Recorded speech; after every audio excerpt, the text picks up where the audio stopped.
Hi all, welcome back to my channel. இன்றைக்கி கருப்பு உளுந்து மாப்பிள்ளை சம்பா அரிசி வச்சு பஞ்சு போல் இட்லி எப்படி செய்யலான்னு பார்க்கலாமா? இதுக்கு நான் ஒரு பவுலில் 1/4 பவுல் அளவு கருப்பு உளுந்து எடுத்துக்கிட்டேன். அதே பவுல் அளவு ஒரு பவுல் மாப்பிள்ளை சம்பா அரிசியும் எடுத்துக்கிட்டேன். நீங்கள் எந்த பவுலில் அளவு எடுக்கிறீங்களோ அதே பவுல்லையே நீங்கள் மெஷர் பண்ணிக்கோங்க.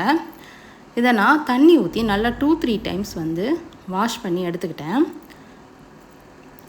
மாப்பிள்ளை சம்பா அரிசி ஊறுறதுக்கு ஒரு 8 மணி நேரமாவது தேவைப்படும். நான் முதல் நாள் நைட்டே நல்லா ஊற வச்சுட்டேன். மாப்பிள்ளை சம்பா அரிசி அயன் அப்புறம் சுகர் பேஷண்ட்டுக்கெல்லாம் ரொம்ப நல்லது. இப்போ காலையில் நான் ஊறின அரிசி எடுத்தோன்னா இந்த அளவுக்கு அந்த கருப்பு உளுந்து தோல் ஃபுல்லாமே தனியாக வந்துடும். இதை நீங்கள் தண்ணியை வடிச்சிட்டு ஜார்லேயே அரைச்சி எடுத்துக்கலாம். கொஞ்சமாக தண்ணி ஊற்றி அரைங்க, அப்போ தான் சீக்கிரமாகவே அரைப்படும். நான் இந்த மாதிரி 2 தடவை அரைச்சி எடுத்துக்கிட்டேன். இது அரைக்கும் போதே நல்லா சாஃப்டாகிரும். உளுந்து நம்ம அதிகமாக போட தேவையில்லை. நீங்கள் ஒரு பங்கு அரிசி எடுத்துட்டிங்கன்னா 1/4 அளவு நீங்கள் உளுந்து எடுத்துக்கோங்க. இது கூட நீங்கள் பச்சை பயிரும் கூட சேர்த்துக்கலாம். நீங்கள் உளுந்து வேண்டாம் அப்படின்னா பச்சை பயிர் சேர்த்துக்கலாம். இப்போ இதுக்கு தேவையான அளவு உப்பு போட்டு நான் கையிலே கரைச்சி எடுத்துட்டேன். ஜாரில் கொஞ்சமாக தண்ணி ஊற்றி அதையும் நம்ம கழுவி இது கூட ஊற்றிட்டு நல்லா கையிலே கரைச்சி எடுத்துக்கிட்டேன்.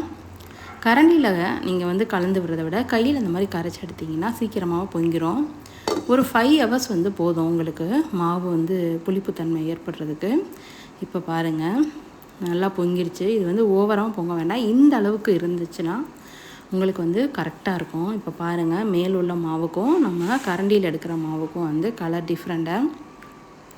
இதில் இட்லி தோசை ரெண்டுமே செய்யலாம். நான் இட்லி ஊற்றிக்கிறேன்.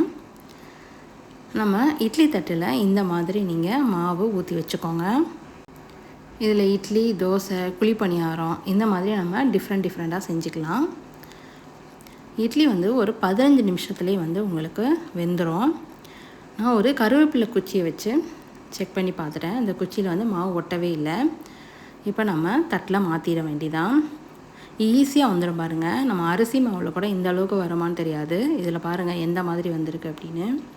நல்லா சாஃப்டாக பஞ்சு போல் வந்திருக்கு. இது சுகர் பேஷண்ட்டு, வெயிட் லாஸ் பண்ணுறவங்க, உடம்புல இரும்புச்சத்து வேணுங்கிறவங்க ஃபுல்லாமே இந்த இட்லி எடுத்துக்கலாம். இது கூட கார சட்னி, சாம்பார், தேங்காய் சட்னி எல்லாத்துக்குமே இது ஆப்டாக இருக்கும். நீங்களும் ஒரு தடவை செஞ்சு பாருங்கள். வாரத்தில் ஒரு தடவை இந்த மாதிரி ட்ரை பண்ணுங்கள். இந்த மாதிரி ரெசிபீஸ்க்கு நம்ம சேனலை சப்ஸ்கிரைப் பண்ணிக்கோங்க.